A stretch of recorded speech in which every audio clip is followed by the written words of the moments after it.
IG Live, what's going on?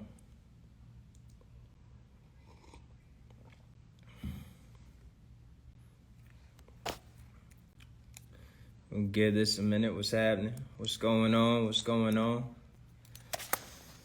Waiting for a couple people to join. It's been a while. Hope everybody has been well. Been cooling out here in this world. I'm happy to be back.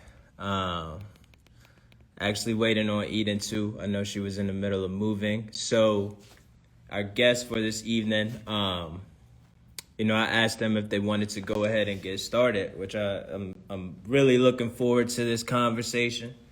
Anything to do with recovery and mindset and love, and I'm just always open to listening, learning, asking questions, and growing. Give me two.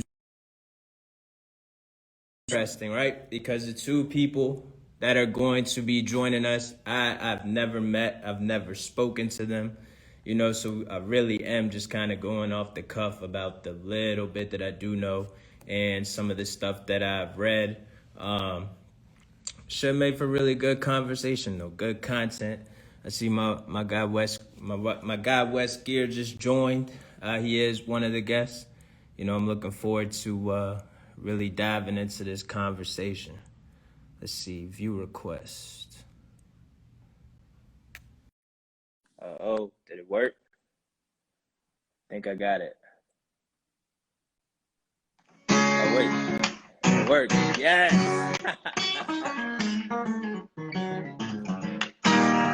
What's up? What an entrance, man. What's going on, bro? How are you? I'm thinking, let's get down. Yeah, no doubt, man. That's awesome. That is awesome. I was just kind of telling everybody that this is a little different, as I was waiting for Eden. I think she probably got caught up moving and whatnot. I was letting them know that it's gonna be on me. Like, I have never spoken to you outside of text, but I have been diving into the book and whatnot a little bit. Yeah, cool, man. Well, I'll help you. I'll help, fill in any holes that you might have that need filling in. No doubt. Awesome. I am great. Looking forward to it, man. Who else we got here? It's like doctors. Hey, Kira, did we see Dr. Constance Scharff pop up on there? Yes. Can I see? Oh yeah, look. She got let's see if I see her. She just sent the request. I've never done this. There we go. Oh, what? Got the trifecta? Oh, hello. How are you? We're high tech. I'm well. How are you? I'm doing excellent. A little nervous, but excited. All in the same. Well, Wes only bites on Tuesdays, and it's not Tuesday, so we're doing okay. Well, then I'm solid because it's Wednesday night, right? Exactly. Yeah. So let me introduce myself formally. My name is Jarrod. I'm a peer recovery specialist here in Richmond, Virginia. Eden and I connected earlier this year, actually, and we started to, try to brainstorm and see how we could keep the recovery and mindset conversation flowing. And that's kind of where the idea with Redeem Yourself podcast started. I do believe that she probably got caught up moving or something. So I was just open to just kind of taking on this conversation and just seeing where the energy led us. How do you all feel about that? That sounds great. It's usually what happens. Yeah, no doubt. Let's just get to it then, So for everybody joining, I do have Mr. Wesley Geer with me and Dr. Constance Scharff. Did I pronounce that right? You did, yes. Awesome. Well done. So I have been diving into this book. I did purchase a copy. Well, thank you. Right. We appreciate that. Yeah. No doubt. I'm a slow reader, so I've just finished West's story. All got right. it on behind me too. Oh, look at everybody looking. Rock to Recovery. Wow, man. I'm open. I want to learn. I'm here to grow. So if you wouldn't mind, Wes, this is our first time meeting. Could you tell me like a little bit about you?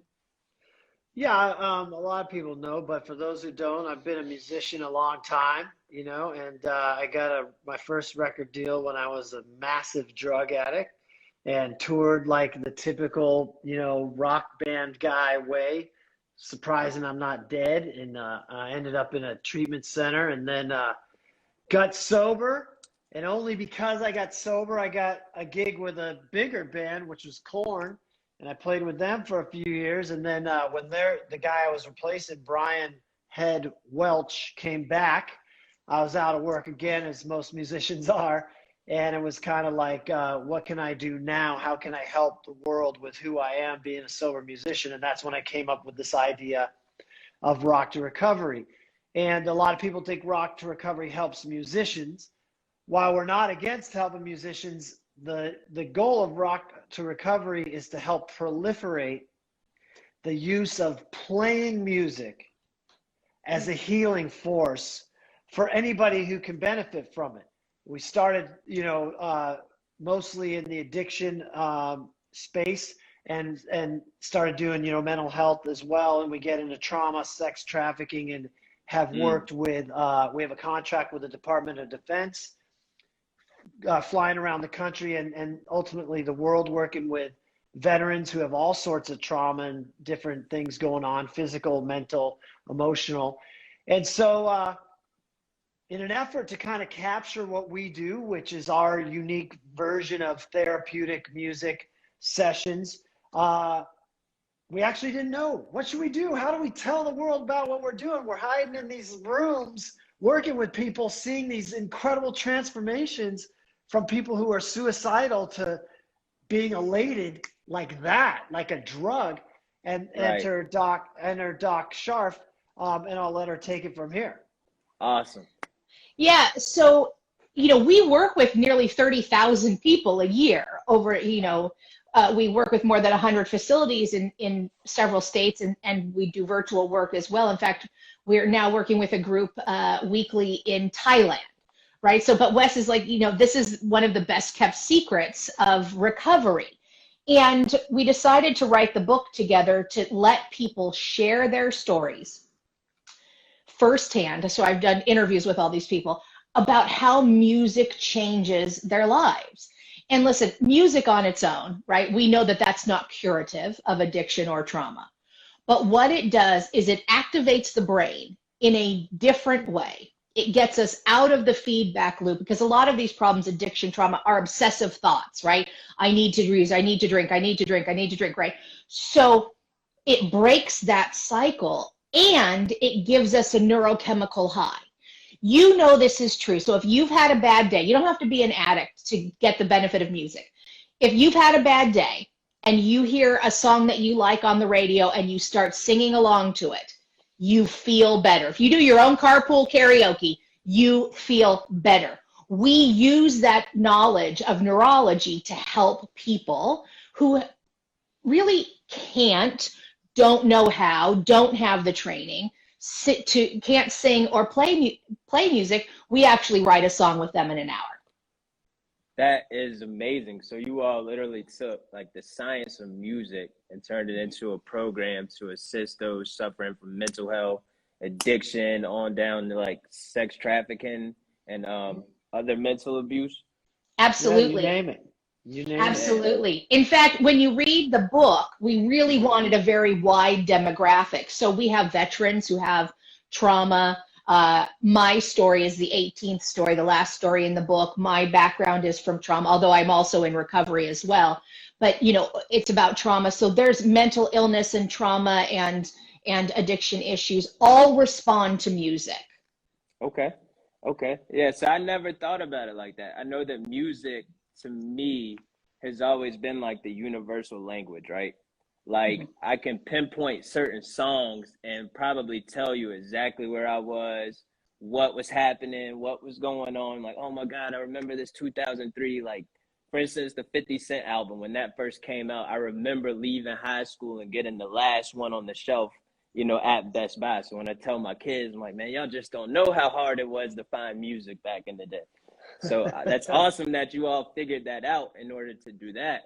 I am interested in learning a little more about the stories, until I do get that far in the book. Wes, if you wouldn't mind starting off just telling, me and some of the viewers about some of the addiction that led to you discovering this. My personal story, Yeah, well, Sure. if I go back, it was, I started kind of like a weekend warrior, as many people do, drinking weed drinking weed, smoking weed and drinking real heavy. But if I look back, even when I was 16 or 18, I was trying to control it. So I knew something was going on. And I had a bunch of bands that were all pretty crappy. And I discovered meth right around the time when I was forming a new band. So I stayed up all night programming drum machines way back before Ableton Live and all this Pro Tools easiness we have now. And so, right then when I got really heavy into heavy drugs and stopped sleeping or eating, I was also selling out. Oh, no. Uh-oh. He'll come back. Come back. Are we here? There you are. You're back.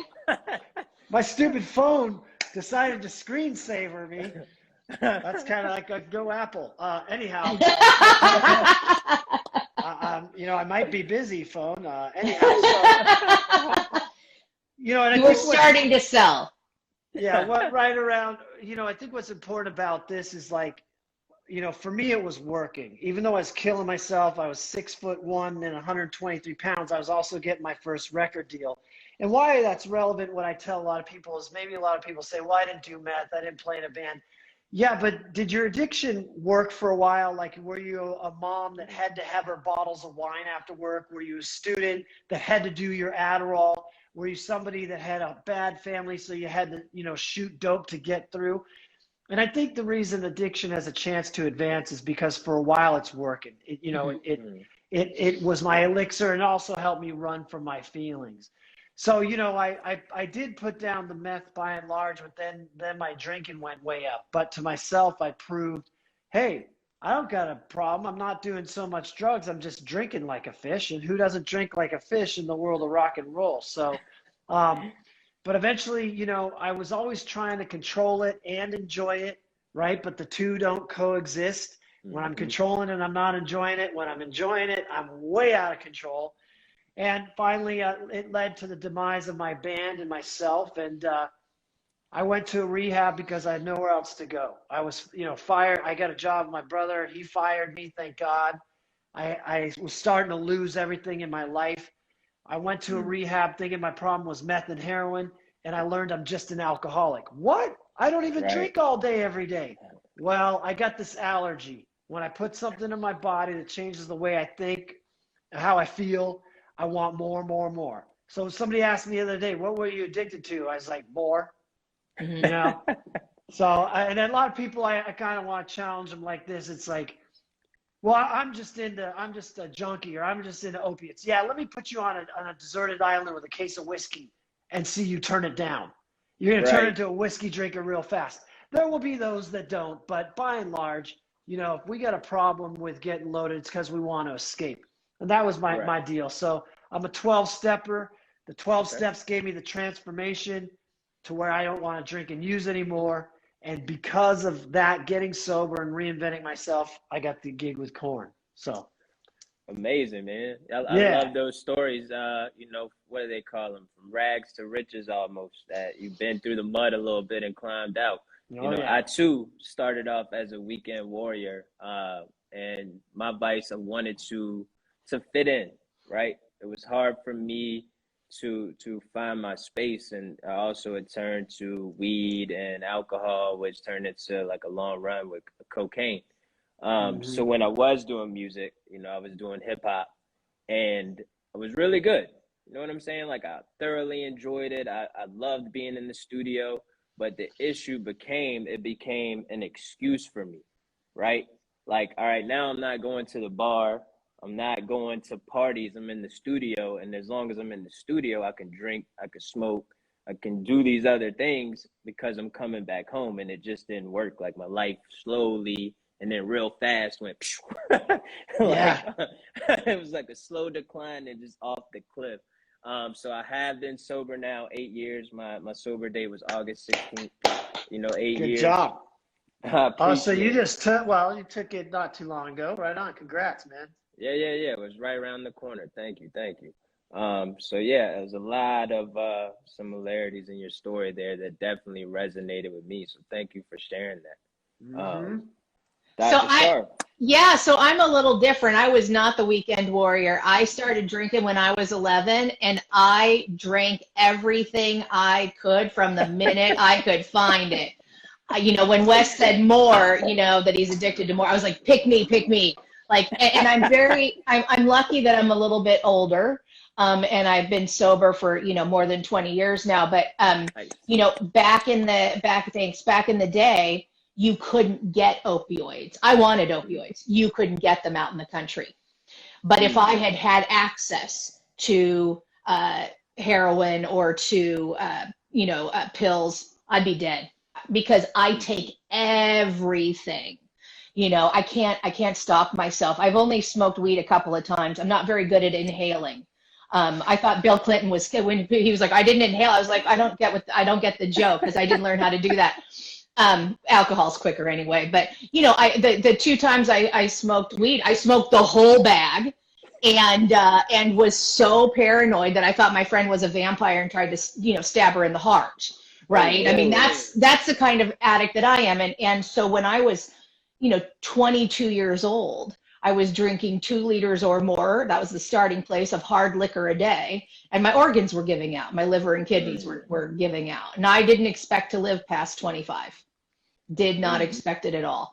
And so to be able to now travel the world and give lectures and write books and help people with real therapeutic interventions that they have access to.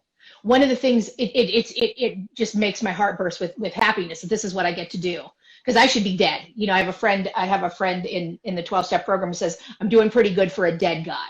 And that's how I feel every day. I'm doing pretty good for a dead person. And, music is something everyone has access to. Wes tells a story, and I'll let him tell it, but about being a little kid and dancing in the grocery store. Wes, you want to tell that? Because I think it's important. We all have music inside of us, and it's accessible. So Wes, tell your story. I love this one. Well, I don't know. As a story, it's more like kind of a metaphor. We go through life, we come out, if we think of how we are as young children, we're happy, joyous, and free. You'll walk up to anybody and hug them, right? If you're a 4-year-old, like, hey, come here. You're not worried about rejection, all that stuff. And as life goes on, we get hardened. We get hurt. We learn to be afraid, from normal experiences or traumatic ones. And, and I think when you talk about people who are struggling with addiction or trauma or anything, we get this really hardened shell, right? And it's really hard to get through to us, and so when you're in a treatment center and they want you to talk about your feelings and your mom and your dad, and that can be really hard. But what I always say is, like, inside all of us is that playful, childlike spirit. It's still alive. It's still there. And music helps us, like, break through that hard, crusty shell and get back into that. And, what we see a lot of times in our sessions is people come in, man, by the end, we're like, yeah, we find out where their heart is, what's in their head, and we turn it into a song so it feels like them. And next thing you know, they're dancing and creating something from the beginning to the end, completing the song. And I think for a lot of people who are struggling, it's a long time since they felt that joy and elation in their body. And what happens with that is that there is an actual neurological and neurochemical process that happens so that people quite literally get high, right? Because you're talking about when you go through detox, a lot of the people that we work with are in an addiction treatment facility in the first 30 days of their recovery. So they're detoxing. And they have a reduced, neurochemical output, right? Their brains aren't working. The happy parts of their brains are used to getting input, right? And so music turns that on. What's so exciting for me about a researcher, because I do applied research, I take everybody else's research and we put it to use in the clinic and say what works. And the thing that made me so excited about music is that, like Wes said, it breaks open that shell, and then the other therapies get in. So you do have those people who are grumpy and feel terrible and whatever. And at the end of the session, they're high, right? And Erica's saying, it's a dopamine release. It's dopamine, serotonin and oxytocin, right? All three chemicals. And so people get this really big jolt of feeling good. Now we have room to do the different therapies and we have access. It's sort of, if you imagine that the brain gets knotted up, it's like a release. And so now those other therapeutic interventions have an opportunity to take root. Music is magic in that way. So it's like a natural icebreaker for those when you enter that room to get them to warm up to you and trust the process. Mm-hmm. Yeah. And a lot of people are using this phrase now, the opposite of addiction is connection. Well, the chemicals, one of the main ones that's secreted when we sing and play music together as a group is oxytocin, which is the love molecule. That's what science calls it, which is what we feel when we're bonding with people after sex or hugging people. So we're literally letting Childbirth, yeah. So, if you think of any alcoholic or drug addict or victim of trauma, you feel very alone and isolated. We're actually helping them through music to also feel more connected and more a part of. These are all important experiences for people who feel like they're coming out of a cave. Right. And this connection is really important because, let me put this delicately, treatment can suck, right? Because you're in these process groups. First of all, you don't feel very well. Even if they've helped you with some detox drugs, you still don't feel very well. The thing that you know what to do to cope, right? I want to bury all my feelings, so I drink until I'm numb, physically numb, right? And so then you have to go to these process groups. And if that guy talks about his wife, child, mother, spouse one more time, I'm going to rip his throat out. Right? Because you're with a small group of people that you probably don't like anyway. Like you wouldn't really necessarily like them on the outside. And so we come into this music group and you're asked, for some vulnerability, but neurologically, neurochemically, really, it builds this connection in the group. And that is so important, again, for the other parts of the therapeutic process. Right? Because then people are like, oh, wait a minute, I'm going to have a little more patience. I'm going to have a little more empathy. I'm going to have a little more tolerance. I'm going to have a little more gratitude. All of those things start to come out because of this group. That is amazing. What is chiaroscuro lighting? It means you're getting dark, Wes. You need a light. If you have a light to turn on. My mood lighting ears. Yeah. But, you're going to be in the dark in about 10 minutes, like the total darkness. But check this out, y'all. Hey, look at it. That's a pretty solid view. I can look at that. That's the desert sunset right now. I don't know if it's coming through for the viewers at home. It is. It's beautiful. We can see. Okay, cool, man.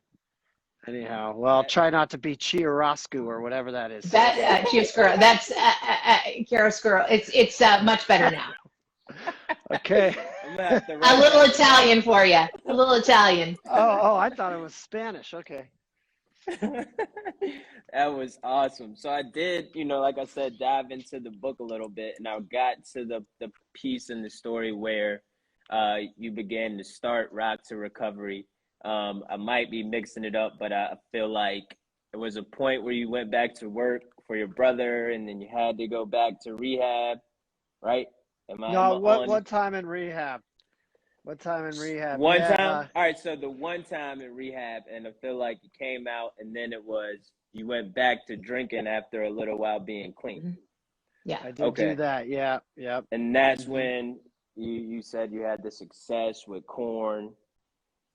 Am I on the right track, or am I mixing stuff up? I went to rehab, and I stayed sober almost a few years, but I stopped working on my program, as they call it, and I got loaded again. And then I knew what to do. I knew how to get sober again. I just did what I was doing before that was working. And after staying sober that time, my brother fired me. So you can get fired sober. And and I started really getting pain to play music again. Like my soul was calling. And so I started meditating. I started doing these awe meditations for manifestation from Wayne Dyer. Kid you not. And I was like, I want to get back into music, and it better not be a crappy punk band. I'm not riding in a van. I want to get, and the next thing you know, Korn called me they texted me like 10 days after that meditation saying, hey, you want to come play with us? I was like, this manifestation shit works, man. What? So, yeah. Law of attraction is a cool deal, man. I love it. But I wanted to get into that question since, after that gig is when you began to formulate Rock to Recovery. Yeah. Right. So when you started that, how did that look for you? Like, what was it like trying to piece that together? And then when did, Dr. Scharff come into play? Like, how did all of this come together? Yeah. I'll do the He first part. He manifested me too. Yeah. He did. That is amazing. Yeah. I'll do the Rock to Recovery part, and then I'll pass it to Scharff. Let me get a little more chiaroscuro lighting going here. And then I'll pass it to her with the how she came in the picture. But there's a line in what they call the Big Book that says we do this stuff out of like necessity more than virtue.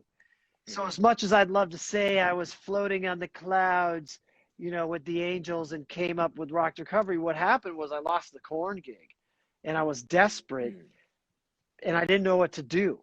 So it was an easy place for me to fall into self-pity and be like, great, I'm out of work again, a sober musician, am I sentenced to a mediocre life? But then it hit me, wait. God, the universe helped me get sober. I don't think I'm sent here to suffer and have a meager life. So if this is who I'm supposed to be, a sober musician, how can I help people and make a living? And to me, that's the key. And that's what I like to share with people all the time is that's when the magic happened for me, is when I made my mission to help people and also make a living. We've got to survive. We've got to eat. We've got to be able to afford what we need to get by. And the more I have in my life, the more I can help other people, right? More means. Right. So that's like a key thing that I like to share with people. We invite the universe in and say, how can I do what I got to do and help other people while I'm doing it? And so that's when the idea for Rock to Recovery came to me. Hey, man, you were drawing pictures in a rehab. You were doing yoga and all the dudes were farting. Nobody cared about that. Music is magic. Why is there not music in rehab? And I remembered my time in rehab having my guitar with the 22 guys that Doc talks about, where you're like, that guy's my homie. He's a weirdo. Fuck that guy. I would play my guitar, and all of a sudden we'd all be homies together having fun. So I was like, how do I put that in? How do I bottle that, if you will, and take it to the world? And I'll pass how we came into Doc. All right. So I was working as the director of research at a exclusive treatment facility in Malibu. And I loved it because the job was created for me, and I got to go around the world working with any researcher I wanted to find best practices in complementary therapies. I would go to that. I've always worked from home since I got my graduate degree. I've worked from home since 2014. And so I would go to the treatment facility one day a year to do continuing education for the therapists at the treatment facility. And it happened to be a Monday, and I happened to be having lunch in one of the dining rooms in the facility, and Sonny Mayo walked in, who works for Rock to Recovery. He played with bands like Seven Dust and Snot and Amen. And he said, do you want to come see my session? Well, that's what I do, is complementary therapies. Of course I wanted to see a session. And I have to tell you this, and Wes knows this, I wanted to see because I thought this was going to be the most monumental failure on the planet. I thought there is no way. Yeah. So I'm using my TV language. I thought it was going to be a terrible failure because I knew this group, and I was like, wait a minute, there's like 8 people. They're all in detox. And none of them are musicians. There is no way they can write a song in an hour. I didn't even think they'd get it done. I mean, let alone have it be good or anything like that. So I went and saw it, and I have to tell, I mean, one of the ladies was a little over medicated on her detox meds and started to go on the nod and fall out of her chair head first. Sonny never stopped strumming his guitar. He just, you know, reached over, made sure she didn't injure herself, and continued on with the session. Right? I mean, you're talking really sick people. That's what I want to emphasize. And they wrote a song. And they were proud of it. Now, it wasn't going to win a Grammy. It wasn't that kind of song, but it was good. And they did it. I was impressed. But what got me was the next morning, I was going to give a lecture to the people before I went to the airport. And at the very expensive treatment facilities, you get extra privileges. And one of the privileges you get at this facility is you get to keep your phone. And Rock to Recovery the guys upload their songs at the end of each evening, right? So the next morning, they were walking around. It still makes me cry. They're walking around with their phones saying, we name the bands too, right? So did you hear what Raw Oysters is the band I listen to. Did you hear what Raw Oysters did yesterday? No, did you hear the band Folding Chair? And they were sharing their music.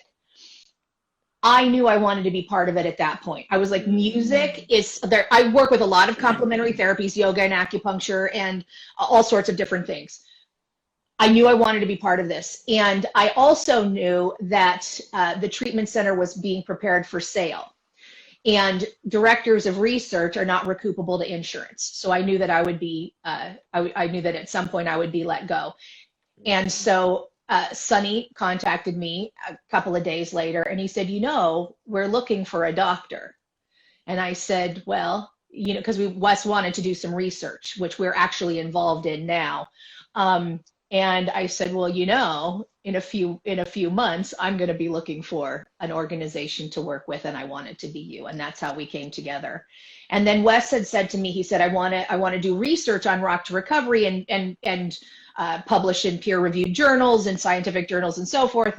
And we decided that wasn't the best way to go initially, that we wanted to do a popular press nonfiction book about the experiences, because we want to get it out to people. We want to get this idea of using music and complementary practices out to people who can use it. Right. And then we also are involved in research now, and we have 2 different research studies that are starting in the next few months, because I think that scientific part is important too. But for me, my passion is access to care. I want people who don't know what to do or don't have good insurance, because a lot of people with addiction don't have good insurance. A lot of people with mental health insurance or mental health issues don't have good insurance. I want those people to know there are quality things that you can do. Just like I said, singing along to a song in the radio is going to boost your mood at least a little bit, right? And so I want people to know that there's help, there's hope, there are organizations like ours. I get calls almost every day for things that we don't do, right? Can you get my person into rehab? Do you do something here? We try to be a clearinghouse for resources as well. We want people to have help and to have hope, and I'm so blessed that I get to do this. As you can tell, you know, I'm the only one in the group who's not a musician, you know, although I did get to sing with Kathy Valentine at one of our shows, and I'm practically in my own mind a go-go. I'm practically a go-go, right? So, you know, I want people to know that there's help and hope, and that's why we wrote the book. Yeah, so because I'm thinking there's people online who they come and go at different times. So I just wanted to kind of remind everybody, we're here talking about Rock to Recovery, the work we do in this book that myself and Dr. Scharff put out. It's available on Amazon, and it does help fund our work, but it's also a book of hope. So if you know, for people, anyone looking for hope or inspiration, there's 18 stories of incredible transformations where music was a catalyst for human transformation. Also, in between the stories, we have put in different pieces of scientific information, right, in a very accessible way. It's not hyper, you know, I don't have 47 links to every journal article, you know, it doesn't read like a doctoral dissertation, so that you can start to understand, you the reader can start to understand how music works and how complementary therapies work together to improve your recovery. Because listen, Most people can't make it on a 12-step meeting with a sponsor and maybe once a week with a therapist. Most of us at one point in our recovery from whatever that is or another need more support, especially that first year or two. And there are wonderful resources that we can use if we know how to have access to them. Awesome. Awesome. Well, you all broke that down perfectly, and I will, after we wrap up, I'll go back and put the link up on my link tree to this Redeem and on my Strength and Time page to make sure people know where to find the book. I'm going to finish it, and I'll probably go back live again and review it myself because I am interested in learning more. Cool, man. We have been talking, like 40 minutes now? Is there anything? Whoa, damn. Yeah, this was awesome, man. This was awesome. I definitely come away with a lot and learned a lot. I know that some people that do tune into this page are, in that sober curious phase. Mm-hmm. Where they just don't know yet. So if you wouldn't mind, Wes, giving them some words of encouragement, like something that inspired you along the way in your journey. Well, it's to know that there's a way out, that I'm not too sick. There's always somebody worse than us or better, like not as bad, that finds recovery. And knowing that everybody, has the ability to recover. We just got to ask for help. And I think we all need to realize that this is a very open dialogue now compared to how it used to be. And it's okay to open up and share your story with somebody and say, hey, I need help. And if there's people out there that are sober curious, the big book of Alcoholics Anonymous, for example, just use an example, it doesn't tell you how to stop drinking. It actually says if you're not sure you're an alcoholic, go try start and stop, and maybe you'll find out. So, if you're sober curious, then I heard a speaker once say, if drinking or drugs is your problem, you'll quit and your problems will go away. But for an alcoholic or a true drug addict, when you quit and you feel horrible, you're now stuck with the problem. And that was me. Drinking and drugs wasn't the problem. It's me, how I think, how I feel, and I was numbing it out, self-medicating. So you got to go out. Unfortunately, you got to go out there and explore and find out and diagnose yourself. Right. It's so important that you say that, Wes, because, I say this all the time when I work with professionals who are usually not themselves in recovery. And I say, if alcohol and drugs were the problem, when we remove that problem, the patient should get better. But in an addiction treatment center, that's never the case. They always get worse, right? Exactly. They always get worse, right? Yeah. That first, 30 days and you think you're going to crawl out of your skin, right? And so that's how we know that the problem is other than the substance. The substance is that solution. And, I want to say something too about, it's not just about addiction.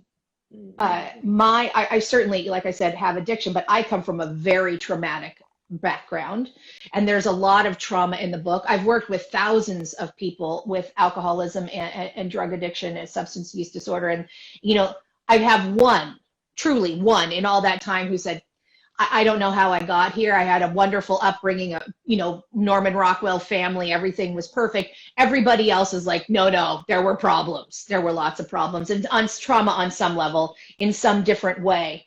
And, there has not been very much good treatment for that for a long time. And we know that from our veterans because they have been killing themselves in unacceptable numbers for a long, long time. And so, now we are really starting to learn and implement, and music is one of the things that we're using, good treatment for trauma as well.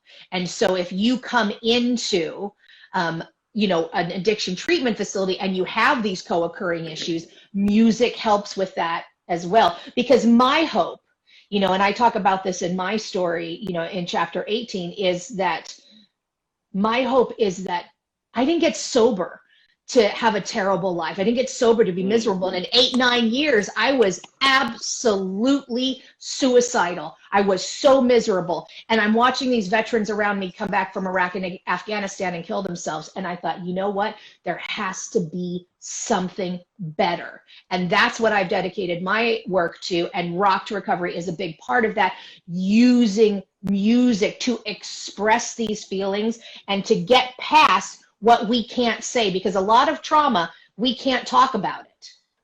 We can't, literally cannot get the words out. Music circumvents that, and we can get into those feelings. And so music, I think, is very important for all different types of treatment. Dr. Scharff, you just dropped some flame. I wish I had my air horn program, because I would have let it off. That was awesome. I saw a question up here that said, is the book going to be available on audio format at some point? Yes, so it has been uploaded and we are just waiting for it. So it should be in the next few days. It's currently right now available as a paperback book and an ebook, and within the next few days as an audio book as well. So that, just look for that on Amazon. It should be available. Amazing. I guess when you all get that link up, definitely let me know. And I'll also plug that into the link tree so they'll know where to find that. I appreciate you both. I don't know if you had something else to add, Dr. Scharff, if you wanted to leave with some encouragement, some inspiring words for people in that realm. Yeah, I mean, I really should be dead. I really should be dead. And by, the amount of alcohol I drank and how fast I drank it. And I have a life that I couldn't imagine. Wes said that he, manifested me. This is what I was praying for too. This is what I manifested. I wanted to be in a community of artists who were helping people. And I couldn't get off the floor. I was so drunk. I was the person that you were waiting to aspirate on their own vomit. I was so drunk. And now I get to go around the world helping people. You can have that kind of life too. You do not have to die in a bottle. You don't. Yeah, that's right. I know that's inspiring. For me, I shouldn't be here either. I tried to actually take my own life, and that's what led me to sobriety. I got as hammered as I could August 15th of 2013. And a lot of things you all said, definitely resonated with me as well. I couldn't see my way out. I dug myself in this hole, and all I saw in front of me was darkness. I didn't want to be here. I had a son that was a month old. My other son was 3 years old, and I couldn't provide. So I was like a 28-year-old man living with my parents, no money, no car. And looking back, life really wasn't that bad, but I had beat myself into submission, and, I was ready to check out. That was it. I was like, all right, cool. So I went inside my parents' house and popped as many pills as I could, expecting not to wake up. And by God's grace, I'm still here. And it was the most surreal feeling being in the hospital the next day, getting ready to check into inpatient treatment. As the nurse was speaking to me, I was still a wreck, borderline angry. It was like, it wasn't supposed to go this way. Like, I wasn't supposed to be here. Why the hell am I still here? Like, what is going on? And, God spoke to me in that moment and just said, hey, man, this is your second chance at life. Just go do what you have to do. So when you were talking about, man, I didn't get sober to just kind of sit in this, like, I want to enjoy it. So for my first 4 or 5 years, I was just kind of existing, not drinking, but learning a lot about myself, a lot of mindset work, a lot of affirmations, the whole law of attraction vibe. And this moving into this 8th year is when I sat back and really was like, you know what? I've lost so many friends by keeping my story inside. Had I just reached out or did something in this new online space where my friends could have saw it, maybe, just maybe, they'd still be here today. So I want to thank you all for inspiring me, inspiring a lot of people. I'm reading these comments as they come in, and joining me on the fly. This wasn't how it was Our supposed pleasure. to go. but we made it work. And I just appreciate you both taking the time out of your busy schedules to sit down and have this conversation with me. Well, and we appreciate you speaking with us. Yeah. No doubt. No Thank doubt. you We'll so have to much, do this man. again. Anytime. Yeah. Thank you, awesome. Jarrod, and Rock to Recovery on Amazon.com, y'all. Rock to Recovery. Y'all know the vibes. Thank you, Wesley Geer. Dr. Scharff. Rock to Recovery. Y'all go get that. That's right. Have a good night, my man. Yeah, y'all do the same. Thank you. Thank you.